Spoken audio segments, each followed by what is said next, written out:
Bienvenue sur le podcast Job Révolution, le podcast qui t'accompagne dans ton évolution. Je suis Stéphie Lechkowski, formatrice d'adultes, spécialiste en reconversion et en insertion professionnelle. Si tu te poses ces questions, comment retrouver du sens et avoir confiance en toi? Comment travailler autrement ou faire une reconversion? Comment sortir de ta carapace et trouver ta place? Job Révolution est fait pour toi. Chaque semaine, découvre les conseils de personnes inspirantes pour trouver ta voie et les secrets de recruteurs pour t'accompagner dans ta recherche d'emploi. Si tu aimes ce podcast, je t'invite à t'abonner et à le partager. Bonne écoute!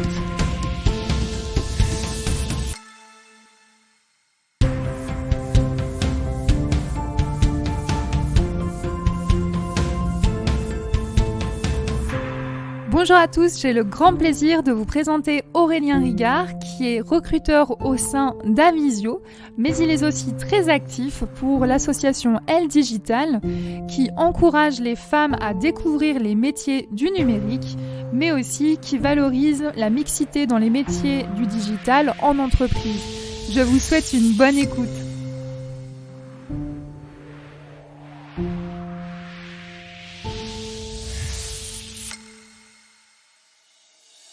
Bonjour Aurélien. Hello Stéphie. Bienvenue dans ce nouvel épisode de Secrets de recruteur dans Job Révolution.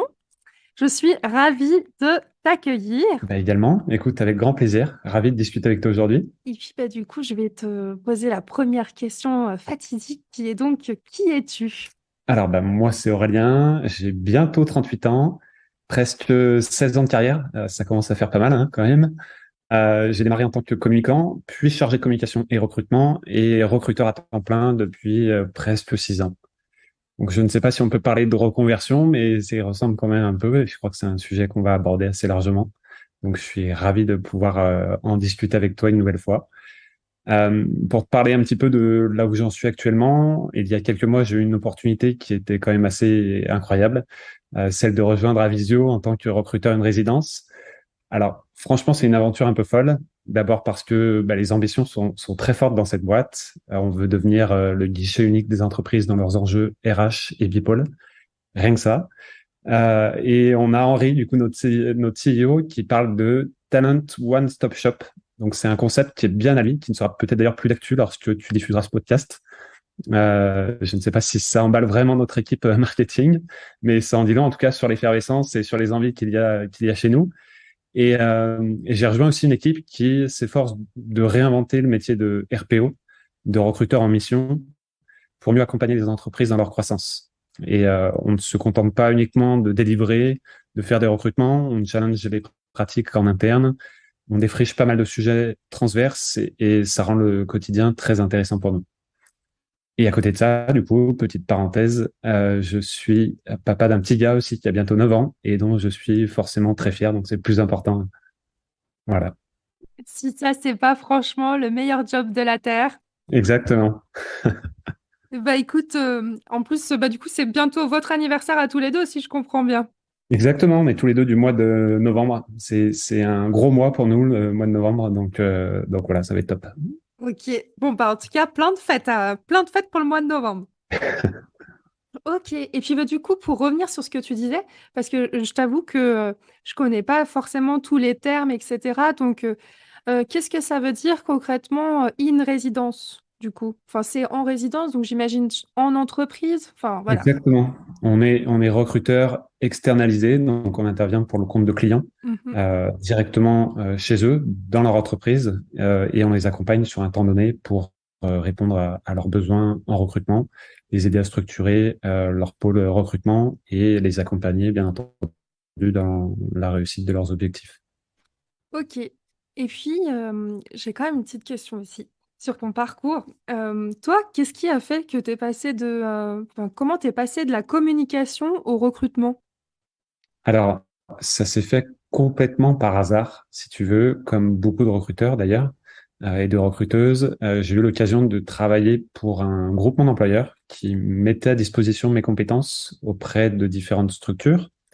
Et donc, ce groupement d'employeurs-là avait bien entendu une activité de recrutement avant la mise à disposition, et j'ai pu travailler pour eux en interne pour les aider à recruter des profils.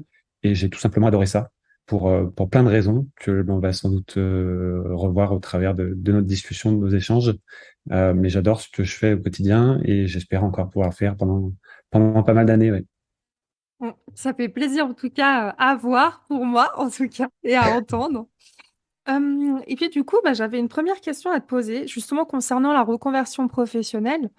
Toi, en tant que recruteur, quelle est ta vision du profil euh, des personnes en reconversion? Alors, si jamais en arrière-plan, si vous entendez des chats, c'est tout simplement parce que j'ai deux partenaires de podcast quotidiens, voilà, qui sont des chats. Je m'excuse si vous entendez des bruits. Ils participent aussi à l'aventure du podcast. Oui, alors qu'est-ce que tu penses du profil des personnes qui ont fait une reconversion? Pour toi, est-ce qu'elles sont intéressantes à recruter? Alors, vraiment, c'est un sujet me rend dingue, Stéphie. Clairement, je comprends pas encore aujourd'hui comment on peut passer à côté de profils en conversion ou les considérer différemment des autres candidats. Je crois que c'est dans le premier épisode de ton podcast, Pierre-Alain apportait quelques chiffres hyper intéressants sur la reconversion. Il évoquait que 25% des actifs déclaraient avoir connu au moins une reconversion ces 5 dernières années. Je suis pas hyper à l'aise avec les stats, hein, on ne sait pas toujours ce qu'il y a vraiment derrière, mais je trouve ça énorme déjà, et je pense surtout que ça ne ressemble absolument pas à un effet de mode. D'après moi, la relation au travail est vraiment en train de changer et il faut accompagner de plus en plus ces profils en reconversion pour les aider à intégrer plus facilement le monde de l'entreprise. J'en suis convaincu. Tu vois, on parle beaucoup aussi de notre génération. Alors, je ne sais pas si on est de la même génération, Stéphie. Tu connais mon âge, je vais pas te demander le tien en direct. Moi, je fais partie de la génération, la fameuse génération Y, comme étant celle qui veut donner du sens, qui cherche son équilibre entre la vie pro et la vie perso. Je pense qu'on est encore assez sage, cette génération-là. On a peut-être même conservé une partie de l'héritage de nos parents, de nos grands-parents, qui ont eu des parcours pro très linéaires et qui accordaient une place centrale au taf. Et à l'inverse, tu vois, je pense que les générations qui suivent vont encore et continuer à bousculer tout ça. On le ressent déjà, hein, ils vont avoir 1000 vies pro et je trouve que c'est une vraie chance pour eux. Et tu vois, je prends pas mal l'exemple de mon fils. Je le vois pas aujourd'hui faire un seul métier. Je vois que ce petit gars, il est plein de vie, il est curieux de tout et on peut les accompagner avec tous les outils qu'on a aujourd'hui correctement pour les aider à bien traiter l'information et à mieux appréhender le monde qui les entoure. J'espère vraiment que les entreprises seront de plus en plus à les considérer et à les valoriser, pardon, ces profils en reconversion. Et ça passe évidemment par une approche plus professionnelle du recrutement, du monde des RH, une évaluation plus précise aussi des compétences. C'est ce que l'on essaye d'ailleurs d'apporter en tant que recruteur en mission et plus largement en tant que recruteur. C'est intéressant ce que tu dis, je trouve, notamment aussi sur le côté héritage des parents, grands-parents. Moi, j'ai envie de vous partager quelque chose de personnel et je me dis vu que rien n'est dû au hasard, allons-y. J'ai envie de parler de l'exemple de mes parents sont des personnes qui travaillent énormément, mais je pense que c'est justement dû à leurs grands-parents aussi et du coup, eux ont travaillé aussi les week-ends, les soirs. Bref, j'ai de la chance du coup d'avoir des parents qui m'ont montré que si on veut, on peut, voilà, mais par contre, voilà, après, il faut voir les effets que ça fait sur la santé et puis, surtout le temps qui nous reste avec les proches. Et puis du coup, voilà, voilà, c'est un sujet qui me touche, c'est pour ça que j'arrête pas de dire voilà d'ailleurs. Je trouve intéressant que tu mettes ça aussi en avant parce que, je suis aussi, formatrice de temps en temps pour les étudiants et il y a quand même encore cette influence des parents sur qu'est-ce qui est attendu, en fait, sur, les enfants, et du coup, je trouve hyper intéressant aussi que, tu permettes, à travers ce que tu dis, de dire: «Ouvrons notre esprit», puis se dire pour les étudiants ou même les personnes qui ont choisi leur orientation en fonction de ce qu'ont dit leurs parents, de peut-être aussi donc c'est bien d'écouter ses parents, c'est parce que je remets pas ça en question, mais peut-être aussi de se dire: qui en est nous? Enfin, qui êtes-vous? Qu'est-ce qui vous anime? Qui êtes-vous vraiment? Puis qu'est-ce que vous avez, vous, envie de faire? Parce que quelque part, notre vie, on est les seules personnes avec qui on est sûr de vivre toute notre vie. Donc c'est plutôt intéressant de penser aussi à qu'est-ce qui est bon pour soi et qu'est-ce qu'on peut, apporter peut-être autrement. Donc merci pour cette réponse hyper intéressante. Et ravi de voir que ça génère autant de choses chez toi, Stéphie. Merci pour le partage également. C'est très agréable. Avec plaisir. Et puis, j'avais une question pour justement les recrutements. Tu en as fait beaucoup. Alors, J'en ai un, ouais. et ouais, donc du coup, le défi à chaque fois pour les recruteurs, je suis désolée de vous mettre comme ça sur le grille. Quel est le recrutement pour toi qui t'a le plus marqué? Alors, c'est vrai que je parle souvent du tout premier recrutement pour plusieurs raisons. Alors, je l'utilise pas souvent à bon escient, mais la première raison qui me vient déjà en tête, c'est parce qu'on se souvient tous de nos premières fois. Alors, j'en profite pour faire une petite dédicace à mon équipe qui va forcément rebondir sur cette phrase s'ils écoutent le podcast jusque là, bien entendu. Mais il y a forcément ce côté affectif, cette découverte du métier, d'autant plus que la candidate retenue est une amie depuis et qu'elle a vraiment participé à transformer l'entreprise en question sur plusieurs années. Donc voilà, c'est le point qui me fait, on va dire, me souvenir de ce premier recrutement-là. Et je m'en souviens aussi parce qu'il me permet surtout de garder les pieds sur terre et de mesurer le chemin parcouru. Pour te faire un petit historique, un petit topo de mon parcours, comme je te l'ai évoqué, je suis tombé dans le monde du recrutement un peu par hasard, donc comme beaucoup. Je n'ai pas été formé, comme beaucoup aussi de recruteurs. Et d'ailleurs, il y a encore trop peu de formations disponibles aujourd'hui sur le sujet. Et c'est bien dommage. Justement, vu que tu en parles et que j'ai eu la chance de l'enregistrer, je fais un petit coucou à Léo Bernard qui a créé du coup justement une formation pour les recruteurs. D'ailleurs, je vous mettrai le lien aussi dans le descriptif de l'épisode. Et je ne sais pas s'il va passer avant ou après cet épisode-là, donc on verra. Mais justement, il propose une formation et je vous invite aussi à écouter, du coup, s'il n'est pas encore passé, l'épisode. On va parler justement du besoin aussi d'être formé au recrutement parce que aujourd'hui, je vais passer très rapidement, mais c'est vrai que les personnes qui recherchent un emploi se demandent enfin, reproche un petit peu aussi les process, savoir comment on est recruté, mais finalement, pour les personnes enfin, pour pour les entreprises qui n'ont pas justement de recruteurs à l'extérieur, bah, sachez que c'est pas leur cœur de... Enfin, il y a quand même pas mal de personnes qui ne sont pas formées et parfois qui sont même pas dans les ressources humaines et pourtant, ils ont la tâche de recruter et c'est pas simple. Voilà, c'est tout. La petite parenthèse est refermée. Exactement. Et j'ai d'ailleurs suivi la formation donc de Léo et d'Élise dernièrement, et elle est vraiment très cool, en effet. Donc voilà, il aura l'occasion d'en parler beaucoup mieux que je ne pourrais le faire. Mais quoi qu'il en soit, comme beaucoup de recruteurs, j'ai en effet dû apprendre un peu à l'arrache ce métier-là. Pour ma part, j'ai été accompagné par des consultants qui étaient bien plus intéressés par la marge générée que par le côté qualitatif du métier. Donc vraiment pas hyper agréable. Mon seul repère à l'époque, c'était justement quelques questions sur un papier que je trimballais un peu comme un doudou. Et très franchement, c'était pas une expérience hyper folle. Ça m'a surtout servi d'électrochoc justement pour remettre rapidement en cause mes pratiques, suivre les meilleurs.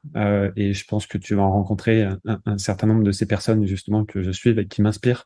Et je m'inspire aussi de leurs propos et de leur réussite.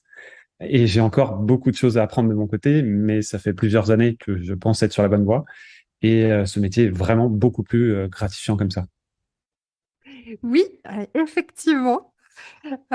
Écoute, c'est intéressant aussi que tu partages ce côté besoin en formation.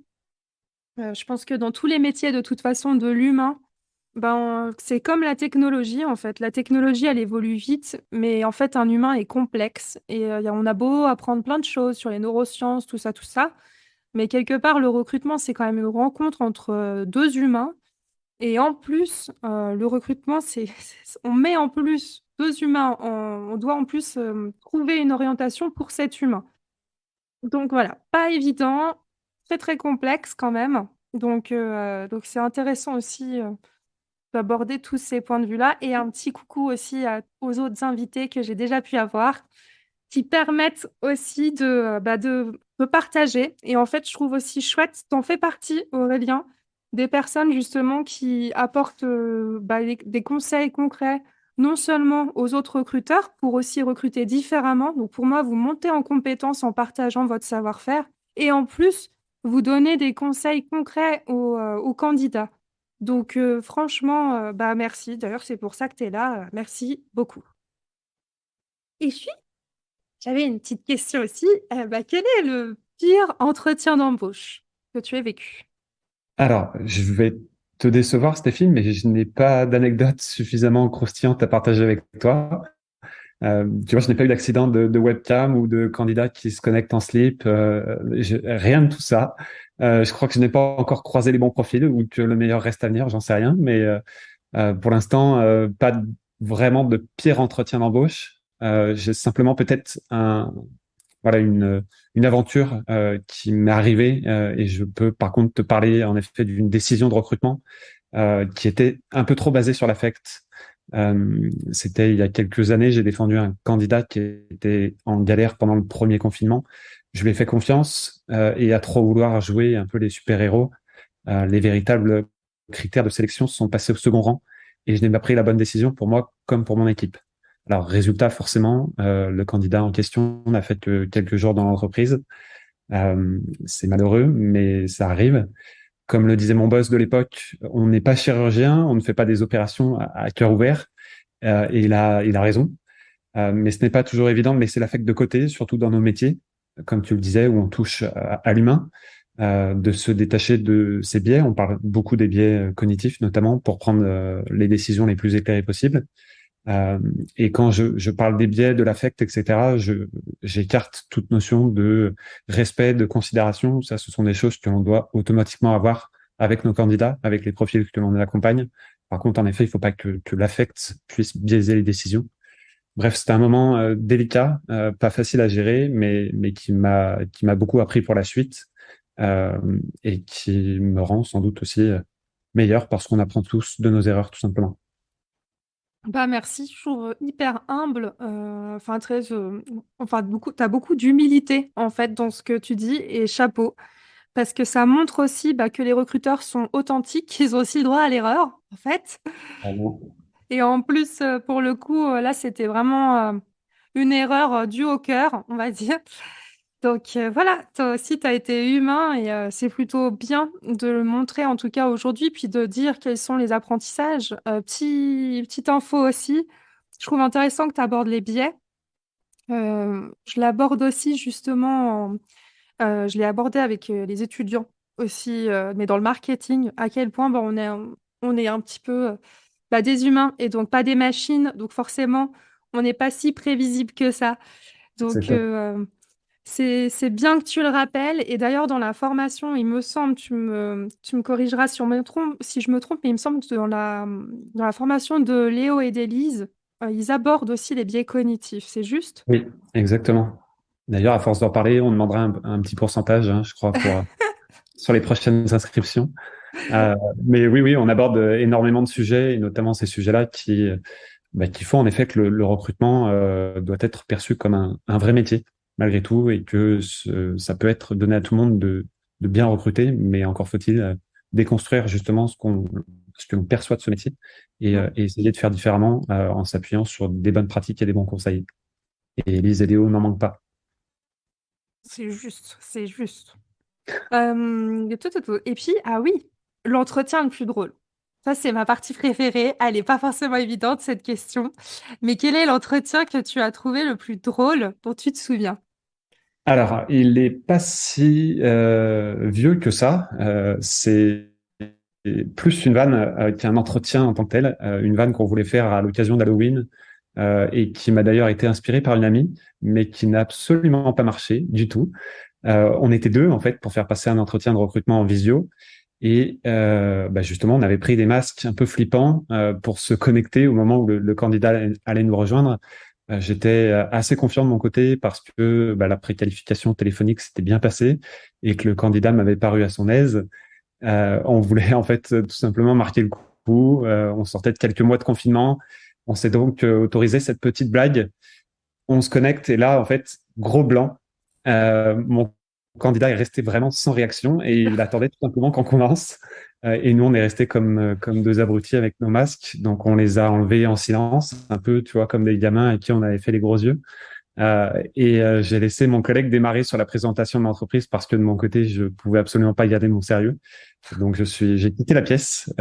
C'était un moment très drôle, mais d'une gênance totale. Oh là Voilà. là. Et comment, du coup, après, ça s'est passé l'entretien avec le candidat?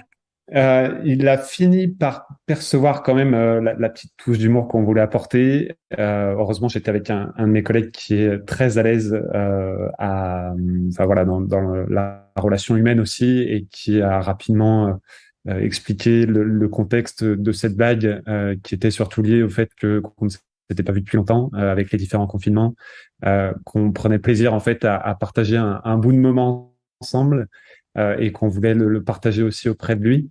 Et il a fini par voilà se dire que c'était une vanne ratée plus que quelque chose qui pouvait le déstabiliser.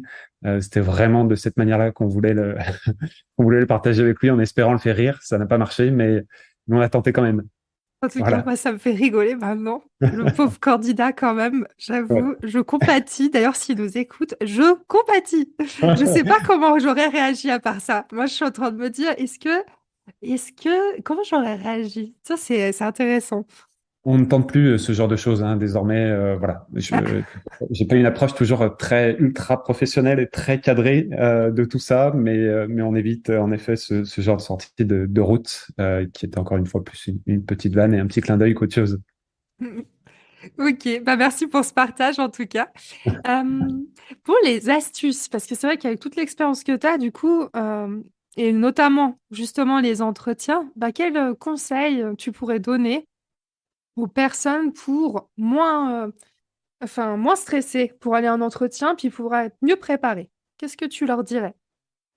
Alors, je pense que la préparation au préalable, elle doit être nécessaire, mais il faut pas trop en faire non plus. Je pense que c'est aussi de notre rôle en tant que recruteur que d'aider la personne à mieux appréhender le contexte qu'elle ne connaît pas, enfin, elle peut bien entendu trouver des informations sur Internet, mais c'est pas toujours suffisant, en tout cas pour se projeter sur un job et d'avoir les meilleures infos de l'entreprise, ou en tout cas ce qui s'y passe à l'intérieur. Et je pense malheureusement aussi qu'il y a encore beaucoup de candidats qui se mettent des barrières en entretien parce qu'ils n'osent pas dire les choses, ils n'osent pas montrer qui ils sont vraiment. Et c'est sans doute à cause d'une sorte de rapport de force qui s'installe encore trop facilement entre les recruteurs, les recruteuses et les candidats. Alors bien souvent, c'est pas un rapport de force qui est voulu. Je pense que c'est encore voilà, ce petit phénomène de société qui fait que euh, on a l'impression d'avoir un peu plus de pouvoir que les candidats, alors que ce n'est pas le cas du tout. Par contre, il y a encore malheureusement peut-être des managers ou des recruteurs qui en jouent. Et je pense qu'il faut vraiment garder en tête que la plupart des interlocuteurs que vous allez rencontrer en entretien sont bienveillants, qu'ils ne sont pas là pour vous déstabiliser. Et si c'est vraiment c'est le cas, c'est que vous êtes au mauvais endroit. Je pense que vous pouvez aussi prendre le temps de discuter avec le recruteur ou la recruteuse et tu vois, dans l'idéal, je pense qu'on devrait avoir ce rôle de conseil qui devrait aider les candidats à rejoindre la bonne entreprise et donc pour moi, pas forcément toujours celle pour laquelle on bosse. Je sais que ça peut paraître un peu bizarre et ma direction m'en voudra peut-être un peu, mais je préfère partager des bons retours enfin, et des retours utiles à un candidat qui n'est peut-être pas encore totalement à l'aise pour rejoindre une entreprise comme la mienne, plutôt que de m'efforcer de l'attirer dans un endroit dans lequel il sera peut-être pas à l'aise et il va nous quitter sans doute dans 3, 6 mois, voire peut-être un peu plus. Mm. Donc je pense que ce rôle de conseil, il est important, qu'on se doit aussi, nous, en tant que recruteurs, de devoir justifier aussi les refus et d'aider le candidat à ne pas les voir comme des échecs, mais plutôt comme la possibilité d'affiner leur recherche pour trouver justement la bonne entreprise ou de travailler des axes d'amélioration pour revenir à la charge dans un an. Si ça ne se fait pas aujourd'hui, ça ne veut pas dire que ça ne se fera pas demain. Et tout ça pour dire en effet aux candidats, restez vous-même et ça aidera forcément tout le monde et toutes les personnes que vous allez croiser. Ça, c'est chouette aussi ce que tu mets en avant. C'est vrai que moi, je suis un peu bisounours et puis l'objectif du podcast, c'est forcément, j'interviewe que des personnes. Bon, en tout cas, j'ai l'impression que vous êtes hyper tous bienveillants, puis vous avez vraiment à cœur de changer les choses, enfin, dans la manière de recruter, puis de mettre de l'humain. en entreprise. Et c'est vrai aussi quand même que il y a aussi des entreprises où ça ne se passe pas comme ça. Et j'ai aussi envie de profiter de cet épisode pour dire qu'il faut aussi oser dire non, en fait. Oser dire non à une opportunité, c'est aussi se dire oui à soi et peut-être à son avenir. Parce qu'encore une fois, le temps, il est précieux. Et puis, s'engager dans une entreprise où vous sentez au feeling que vous n'êtes pas très, très convaincu que c'est la bonne place, c'est ni bon pour vous, ni bon pour l'entreprise. Et en plus, elle va aussi perdre de l'argent. Donc, quelque part, même quand tu dis, je suis pas sûre que mon entreprise soit d'accord, je pense qu'au contraire, c'est un gage de qualité, puis de sérieux, puis surtout justement d'avoir quelqu'un qui reste, parce que l'objectif, c'est de dépasser la période d'essai et Oui. puis que la personne soit épanouie pour pouvoir vraiment travailler dans la durée. Donc, au contraire, pour mieux, enfin, je dis ça, je suis pas à ta place, mais d'un œil extérieur, en tout cas, si j'étais une entreprise, j'aimerais bien pouvoir engager quelqu'un dans la durée et pas devoir avoir un turnover hyper important, puis devoir à chaque fois reformer. Donc, non, au contraire, bravo aussi pour ton honnêteté. Mm, mm. Ben, merci Stéphie, et je voulais compléter justement en expliquant que, en effet, aujourd'hui, le fait de rejoindre une entreprise, ce n'est pas une décision unilatérale. Alors après, bien entendu, ça peut dépendre des situations de chacun, etc. Mais c'est bien souvent une décision à 50-50, où le candidat a autant son mot à dire que l'employeur ou le futur employeur. Et donc, dans ce cadre-là, ça peut aussi vous permettre de redescendre d'un cran en termes de pression et de se dire que, en effet, si vous n'avancez pas avec une entreprise, vous pouvez le faire aussi de votre propre chef et ça ne posera absolument pas de problème pour la suite de votre parcours. Mm. Merci, merci de le mettre en avant. Et puis, dans les autres astuces, il y a aussi les astuces en dehors de l'entretien, c'est-à-dire plutôt avant et dans la recherche d'emploi en général. Donc, toi, est-ce que tu aurais trois conseils ou même plus, hein, sans toi libre de partager? Voilà, quels conseils tu donnerais aux personnes qui soit ont fait des reconversions, soit pas, et qui sont en recherche d'emploi? Alors, j'ai trois conseils, on va dire, mais qui se rapprochent un peu tous les uns des autres. Donc, plutôt trois conseils en un. Le premier, évident, et celui que tu évoques aussi depuis le début de notre discussion, Stéphie, c'est prenez soin de vous. Je pense que c'est hyper important parce que la recherche d'emploi, ça peut être un véritable ascenseur émotionnel qu'il faut gérer au quotidien et avec son quotidien. Je pense ça génère beaucoup de stress, ça représente un vrai challenge, mais il faut le voir sur la durée. Ne gaspillez pas tout votre temps, votre énergie et votre confiance d'un coup. Et on voit beaucoup de personnes à qui ça arrive, sans doute beaucoup d'étudiants aussi, d'étudiantes d'ailleurs, qui se lancent en recherche de leur premier emploi, d'ailleurs aussi de stage ou d'alternance, qui dépensent énormément d'énergie sur un très court laps de temps.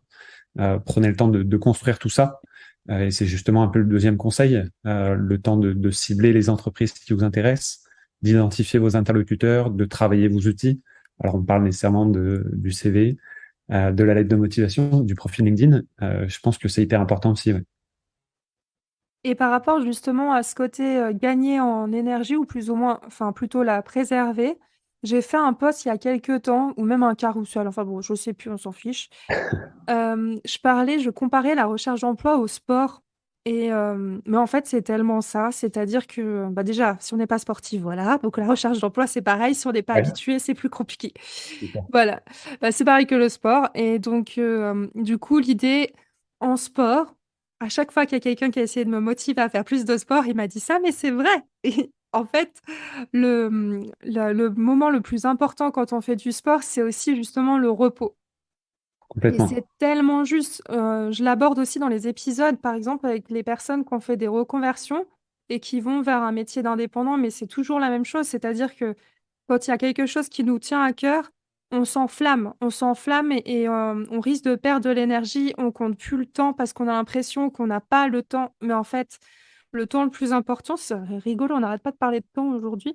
Le temps, il est tellement précieux. Et puis, pour vous, pour pouvoir tenir la route, en fait, c'est un marathon. Là, Exactement. il faut vraiment, vous pouvez pas courir 5 minutes et vous arrêter parce qu'en fait, il faut passer toutes les étapes. Donc, ne sautez pas les étapes pour vous préparer. Et prendre soin de soi, se déconnecter, c'est aussi tellement important. Donc, même si vous êtes dans une situation qui est catastrophique, de toute façon, ça va pas empirer la chose si vous prenez 1 heure pour, vous déconnecter. Ça peut être regarder un film que vous avez adoré. Si vous avez pas d'idée, vous demandez à votre meilleur pote qui vous inspire. Si vous êtes comme moi et que vous passez 3 plombes sur Netflix pour se choisir le bon truc, voilà. Ou justement, voyez des amis. Ça, c'est aussi hyper important, pour les personnes qui se sentent seules dans la recherche d'emploi. J'entends beaucoup, beaucoup de personnes quand je les accompagne qui se sentent seules et pourtant il suffit de regarder sur LinkedIn ou ailleurs, il y a plein de personnes qui recherchent un emploi. Restez pas tout seul. Discutez avec des personnes qui donnent des conseils, il y en a plein sur LinkedIn. Faites des commentaires, allez à la rencontre d'autres personnes, pourquoi pas, qui recherchent dans le même domaine. Faites-vous une équipe. Il y a vraiment des solutions pour prendre soin de vous et vivre la recherche d'emploi autrement. Voilà, c'était la parenthèse. Ouais, et ça rejoint en effet le troisième point que je voulais également aborder avec toi, Stéphie, c'est justement la possibilité de développer son réseau. Et ça passe en effet par un réseau de proximité, hein, tu l'as dit, les amis, la famille, etc. Mais aussi des personnes que l'on ne connaît pas ou que l'on ne connaît pas encore. Je pense que le fait de développer son réseau, c'est une incroyable source d'inspiration.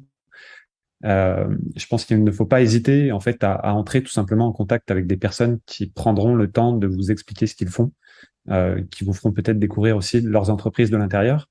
Il y a beaucoup de ces personnes, pardon, qui sont hyper réceptives à cela et qui pourront vous accorder 15, 20, 30 minutes pour vous partager leur métier, vous permettre aussi de vous apporter une nouvelle vision d'un quotidien que vous visez. Et là, je fais le lien aussi avec les profils en reconversion. Nécessairement, quand on se pose la question de si un métier est fait pour nous, il faut aller chercher l'information ailleurs que sur Internet ou sur des supports un peu plus traditionnels. Il ne faut pas hésiter à, à échanger, pardon, à discuter avec des profils dont c'est le métier et qui vous apporteront peut-être un regard encore plus précis sur ces sujets-là. Et puis, dernier point, c'est aussi toutes ces communautés que tu évoquais. Bien entendu, il y a LinkedIn, mais il y a aussi énormément de Slack, de communautés qui se sont montées, d'entrepreneurs, de personnes issues de reconversion, notamment dans le numérique, dans le digital. Et à ce titre-là, je fais une petite parenthèse pour dire que j'accompagne aussi en tant que bénévole l'association Elle Digital qui œuvre pour la mixité dans le numérique en Auvergne-Rhône-Alpes. Et on accompagne des femmes justement qui souhaitent se reconvertir dans ces métiers et qui ont envie de découvrir ces métiers et de s'y réorienter pardon, par la suite. Et c'est un vrai sujet qui me tient à cœur et qui me montre aussi que ensemble, forcément, on est plus fort, on est plus solide et ça apporte aussi des certitudes pour les projets et les volontés de développement à venir. Oui, justement, j'allais dire aussi par rapport au réseau, j'ai une idée qui est en train de me venir. En faisant ce podcast, il y a beaucoup de personnes là qui me disent: «Mais Stéphie, comment tu as fait pour avoir ces invités patati patata?»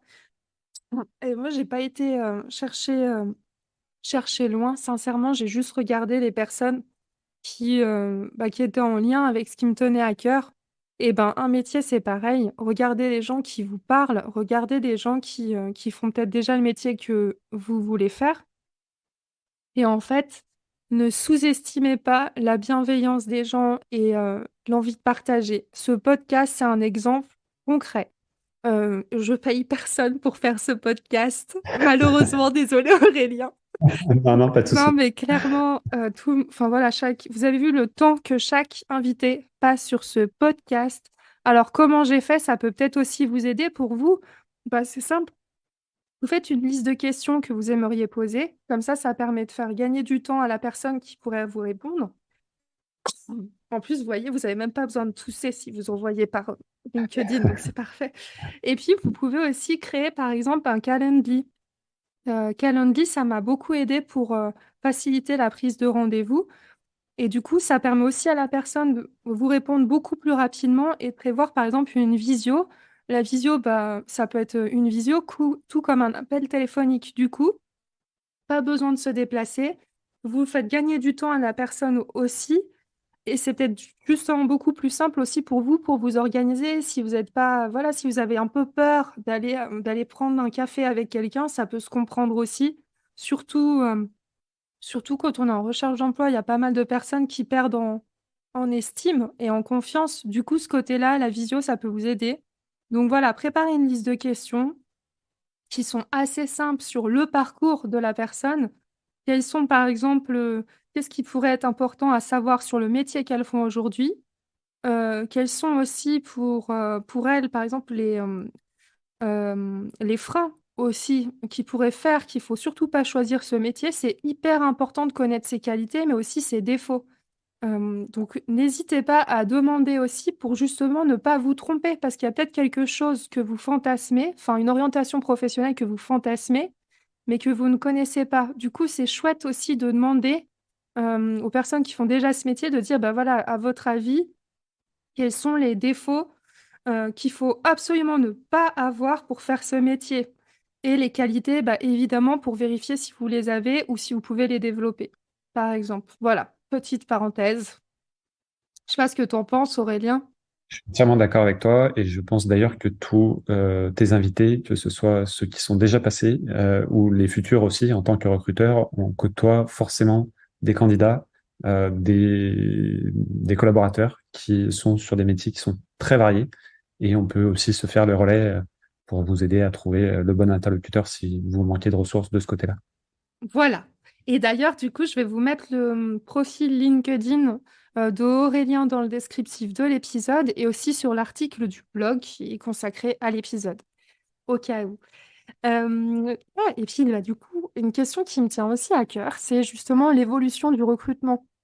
Toi, ça fait pas mal de temps, du coup, que tu es dans ce monde. Oui. Euh, Comment penses-tu que le recrutement va évoluer? Alors, j'ai deux visions nécessairement, celle du côté des entreprises et potentiellement celle du côté des candidats. Je pense que du côté des entreprises, pour moi, on valorise encore beaucoup trop la quantité à la qualité. Et les boîtes, enfin notamment les startups, sont encore et toujours obsédées par le fait de grandir et de grandir vite. Mais recruter pour recruter ou uniquement pour l'orgueil, pour moi, ça n'a pas vraiment de sens. Je partage d'ailleurs un post LinkedIn que j'ai vu passer récemment. C'est la vision de Cynthia Bernard, qui est la CEO de Leo Square, et qui a partagé justement un paradoxe avec cette accroche de son poste.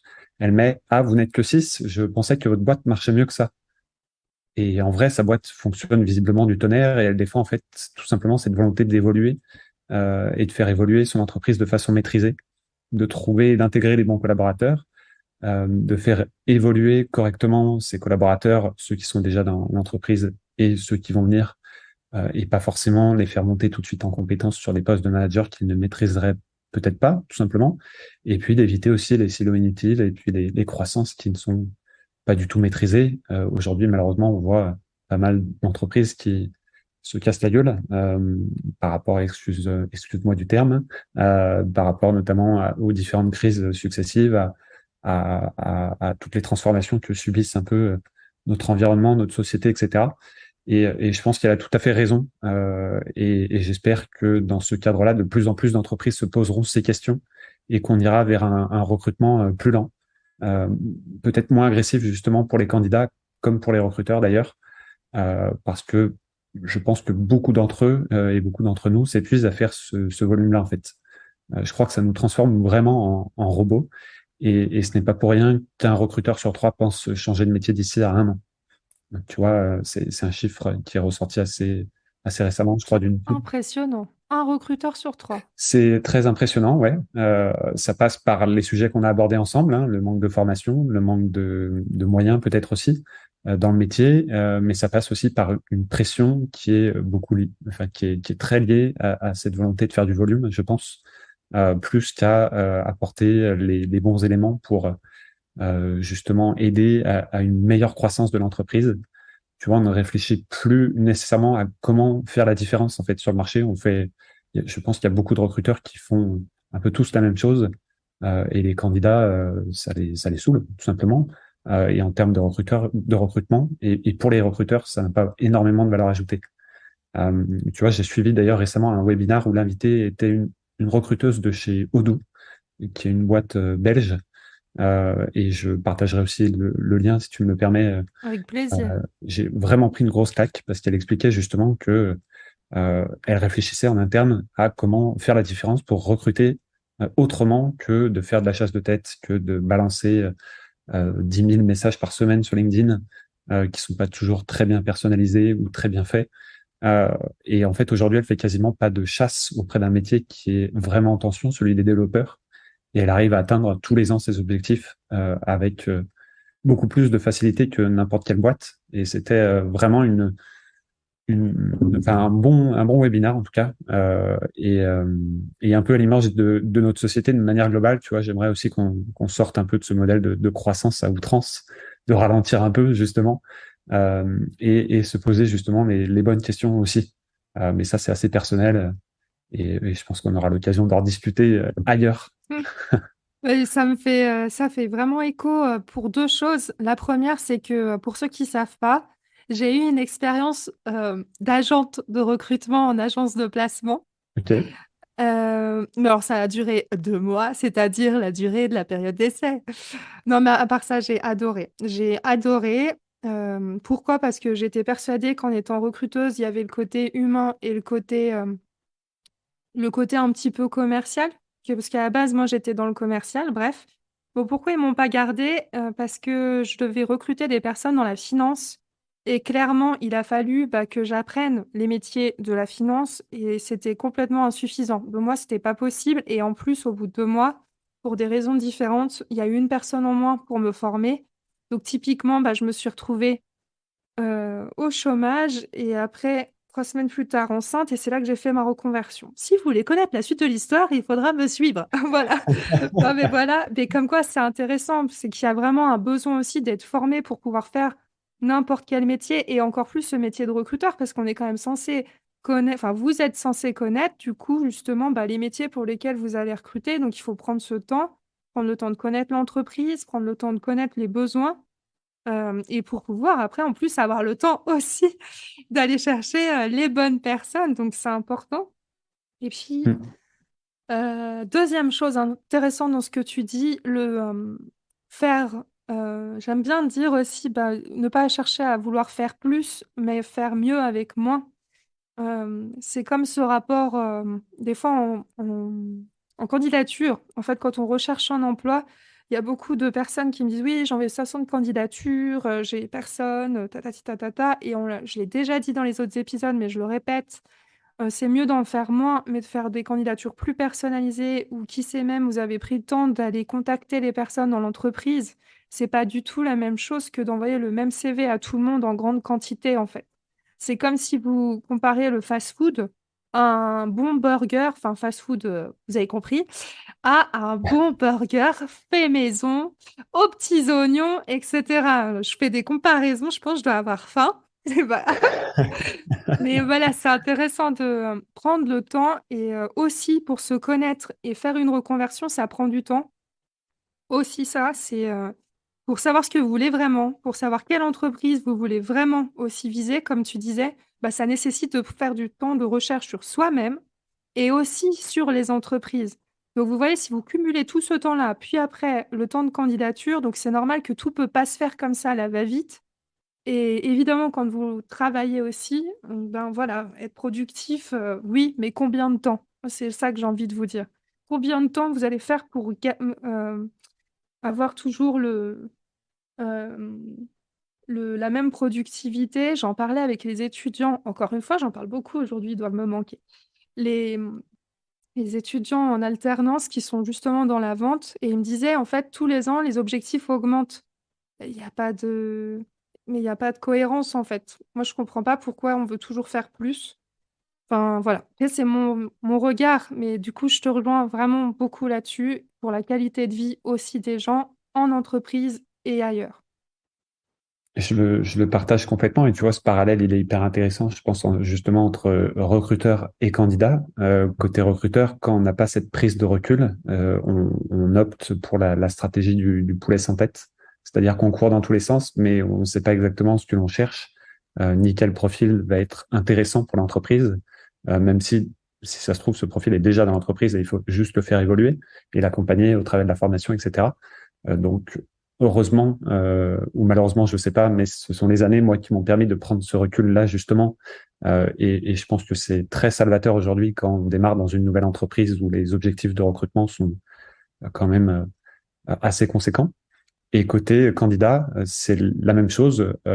Alors en fonction, bien entendu, de l'urgence de trouver un emploi, mais on se comporte un peu tous de la même manière, c'est-à-dire qu'on va chercher très rapidement 10, 20, 30 offres avec les mêmes intitulés et étant donné la facilité que l'on peut avoir aujourd'hui à candidater avec deux, trois clics, on le fait de la même manière. On envoie exactement toutes les mêmes candidatures à toutes ces entreprises qui attendent en fait peut-être simplement d'avoir que vous soyez intéressé à son domaine d'activité ou à ce qu'elle fait, ou que vous ayez eu, comme tu le disais, l'occasion de discuter avec l'un de ses collaborateurs. Et je pense que rien que ça, aujourd'hui, ça peut être un vrai élément différenciant pour ne serait-ce que faire un pas dans un process et montrer toute la motivation que vous pouvez avoir. Donc, on n'est pas sur un sprint, on est vraiment sur un marathon. Et je pense que c'est aussi de cette manière-là qu'on doit peut-être revoir un peu la manière dont les entreprises grandissent et comment on peut les aider à structurer ça au travers du recrutement ou des RH. Merci beaucoup. Et puis, tu allais parler aussi, il me semble, du côté candidat, de l'évolution, en fait, du recrutement côté candidat. Oui, tout à fait. Je pense que, bah, comme on le disait tout à l'heure, hein, ces candidats seront sans doute de plus en plus exigeants à l'avenir, mieux préparés sans doute aussi avec la somme d'informations qu'ils pourront retrouver assez facilement un peu partout sur Internet, avec aussi cette capacité, je pense, peut-être pour la génération à venir, de moins se poser de questions sur la sollicitation auprès justement des collaborateurs qui sont déjà en poste, et donc de se faire une meilleure idée de l'entreprise et peut-être même ces candidats seront plus souvent accompagnés par ces agents de carrière, comme tu le disais, ou des recruteurs indépendants qui porteront cette casquette. Pour moi, c'est un secteur qui devrait aussi se développer. Il y aura forcément de la demande parce que aujourd'hui, il y a aussi ce rapport de confiance qu'il va falloir peut-être remettre en place entre les candidats et les entreprises pour justement créer peut-être un peu plus facilement ce lien et aider les candidats tout simplement à se projeter plus facilement dans les différentes entreprises qu'ils visent. Ok, intéressant tout ça. Et puis du coup, ben, est-ce que déjà, avant toute chose, tu aurais des choses à rajouter, des conseils comme ça qui te viennent, que tu aimerais donner à des personnes qui veulent se lancer dans une reconversion ou alors qui sont en recherche d'emploi? Alors, bah, je pense qu'on en a beaucoup parlé au travers du temps. C'est un mot qui est beaucoup revenu dans notre discussion. Prenez le temps et surtout gardez en tête que, enfin, ne restez pas seul. Ouais, gardez en tête que vous n'êtes pas seul aussi et qu'il y a beaucoup d'associations, de structures, d'indépendants aussi qui peuvent vous aider. Et je sais que tu as prévu de faire ce travail-là, en tout cas d'accompagnement qui est très cool, Stéphie. Et je te souhaite beaucoup de réussite dans tout ça. Et je sais aussi que tu n'es pas la seule à le faire, qu'il y a beaucoup d'organismes qui le font de manière différente. Donc, essayez aussi voilà, de trouver le bon interlocuteur, celui qui va vous ressembler, celui qui vous correspond, euh, parce que la reconversion, c'est un travail de longue haleine. Et comme tu l'as dit, il faut avoir le maximum d'énergie et de certitude pour pouvoir franchir le gap et démarrer cette nouvelle vie qui n'est pas malheureusement toujours très accessible de la faute peut-être des entreprises qui ne donnent pas suffisamment de leur chance encore à ce type de profil. Mm. Merci beaucoup. Et effectivement, bah, moi, je propose des bilans de compétences. Je parle aujourd'hui de bilan de compétences, mais peut-être qu'au jour, enfin, quand je vais diffuser l'épisode, moi, mon souhait, c'est tout simplement de mettre du développement personnel dans l'accompagnement, de prendre le temps. Donc, je ne fais pas des accompagnements à la va-vite. Je suis désolée pour toutes les personnes qui sont dans l'urgence. Mais voilà, moi, c'est quelque chose qui me tient à cœur. Et puis, bah, sinon, n'hésitez pas à me demander aussi si vous avez besoin de conseils, je vous réorienterai volontiers. Moi, je propose ça jusqu'à la recherche d'emploi. Et là, bientôt, je vais aussi proposer le questionnaire justement Motiva pour les personnes qui se connaissent déjà bien. Je répète, qui se connaissent déjà bien, parce que pour moi, c'est la base. Et après, vous pouvez avancer. Et puis voilà, pour pouvoir avoir une idée de tous les métiers qui existent et je trouve très bien parce que j'estime que je n'ai pas connaissance de tous les métiers qui existent et ça change tout le temps et c'est une base de données qui change tous les 2 ans. C'est pour ça que je suis très, très contente. Je me réjouis de faire cette formation. Et voilà, voilà ce que je propose aujourd'hui donc merci de me permettre d'en parler aussi. Super, c'est normal. Et puis de ton côté alors justement, quels sont tes projets pour les prochains mois? Alors, j'ai plein d'envies. J'adore tester de nouvelles choses, donc c'est compliqué de te répondre, Stéphie. J'ai beaucoup de mal à me projeter actuellement. Alors, forcément, j'aimerais beaucoup continuer à donner de la visibilité à nos métiers. Je n'ai pas encore décidé de la façon de le faire. Peut-être avoir mon propre podcast, un peu comme toi, tu vois, où j'ai aussi ma collègue Canel qui l'a lancé au travers de la visio. Ça pourrait être vraiment une expérience très cool. Mais j'aimerais pas nécessairement faire et me calquer un peu sur des modèles que l'on a l'habitude de voir, en tout cas sur cette thématique-là. Et je fais la petite parenthèse aussi, j'aime beaucoup l'angle que tu as choisi d'aborder et je te remercie encore une fois pour l'invitation. C'est vraiment top d'être avec toi aujourd'hui. Mon projet le plus évident, c'est continuer à évoluer avec Avisio pour accompagner les entreprises. Alors, une à la fois, forcément, vers de meilleures pratiques de recrutement, rencontrer un maximum de monde et essayer de passer une tête aussi à un maximum d'événements pour continuer à m'enrichir des autres. On est dans un écosystème, celui des recruteurs et des recruteuses, qui est très riche. Et j'espère qu'on va continuer aussi à l'alimenter au travers des posts sur LinkedIn, nécessairement, de chacun et des différents contacts que tu as pu interviewer, mais aussi beaucoup des événements qui sont en fin de retour après la longue période que l'on a tous un peu connue et en physique en tout cas, et ça fait beaucoup de bien de pouvoir interagir avec toutes ces personnes. Et puis j'ai aussi quelques projets lyonnais en local, donc on essaye avec des recruteurs et des recruteuses du coin de remettre au goût du jour des after-work et de partager nos pratiques. Là encore dans une logique de s'enrichir les uns les autres, et je trouve ça hyper intéressant et j'espère que ça va marcher à nouveau, parce que lorsqu'on l'avait arrêté avant le Covid, il y avait entre 30 et 40 recruteurs par mois, je Ah crois, oui, quand même. avec une grosse journée. Donc ouais, c'était un bel événement et on apprenait à chaque fois énormément de choses. Donc on espère que ça va reprendre. J'envisage également du coup de prendre de nouvelles fonctions auprès de l'association Elle Digital que j'ai évoquée tout à l'heure. J'espère pouvoir les accompagner sur justement la création de partenariats. Aujourd'hui, je m'occupe beaucoup de la création, enfin beaucoup, c'est un bien grand mot, je m'occupe de la mise en place des ateliers. On a des ateliers une fois par mois qui permettent justement à des femmes de comprendre et de mieux appréhender les métiers du numérique qui leur sont malheureusement pas toujours ouverts et accessibles, et les aider à mieux appréhender aussi leurs projets de reconversion. Donc on traite de thématiques très différentes et de métiers très différents. Et c'est très enrichissant de faire cette connexion-là entre des personnes qui veulent bien donner de leur temps pour présenter leur métier et des femmes qui sont à la recherche d'informations à ce sujet-là. Donc j'espère aussi que c'est quelque chose qui va prendre de l'ampleur. Et j'aimerais aussi m'investir un peu plus sur des sujets environnementaux. Voilà, de manière globale, là aussi, je ne sais pas encore trop comment m'y prendre, mais ça fait partie des sujets qui me tiennent à cœur, parmi beaucoup d'autres. Et quoi qu'il en soit, on peut toujours me solliciter directement sur LinkedIn. Je dis rarement non pour papoter autour d'un café, que ce soit en visio ou même en réel, hein, parce que je suis en réel, je sais pas si ça se dit en réel, Mm. mais en physique en tout cas. Je suis donc sur Lyon, je suis aussi assez souvent présent sur Paris depuis que je bosse avec Avisio, donc voilà, ça peut se faire à tout moment et c'est toujours un plaisir pour moi de pouvoir partager, d'échanger sur plein de sujets. Bah, écoute, merci beaucoup pour ton temps et puis, merci aussi, de mettre en lumière cette association-là, Elle Digital, parce que, voilà, ça me tient à cœur aussi, de mettre, toutes les personnes qui font que le monde est meilleur donc c'est chouette. C'est vraiment super chouette, et intéressant, en fait. Ça donne de l'espoir, je trouve, en fait. Il y a des solutions, il y a des personnes qui se bougent pour que le monde avance, que les femmes avancent donc tu fais partie. Merci beaucoup. Merci. Et puis, écoute, comment te suivre? Parce que c'est bien beau tout ça, mais du coup, une fois qu'on se dit: «Waouh, c'est super intéressant, il s'implique beaucoup dans tout ça» et on te suit comment? Non, voilà, comme je te l'évoquais sur LinkedIn directement, c'est une possibilité. Après, vous pouvez simplement taper mon nom et mon prénom dans la barre de recherche Google. Je pense qu'il y a pas mal d'infos qui ressortiront à mon sujet. Donc, vous pourrez me retrouver en effet sur pas mal de plateformes différentes.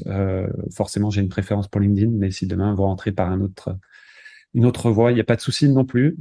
Et avec grand plaisir pour pouvoir encore une fois échanger sur tous ces sujets que l'on a abordés. Et avec grand plaisir aussi, Stéphie, de continuer à suivre tes aventures également, et ce podcast qui, je trouve, apporte une réelle valeur ajoutée dans tous ces sujets de reconversion professionnelle qui sont porteurs et qui vont permettre à beaucoup de monde d'apporter aussi cette touche de motivation et d'énergie nécessaire à tout ça. Écoute, merci beaucoup. Merci.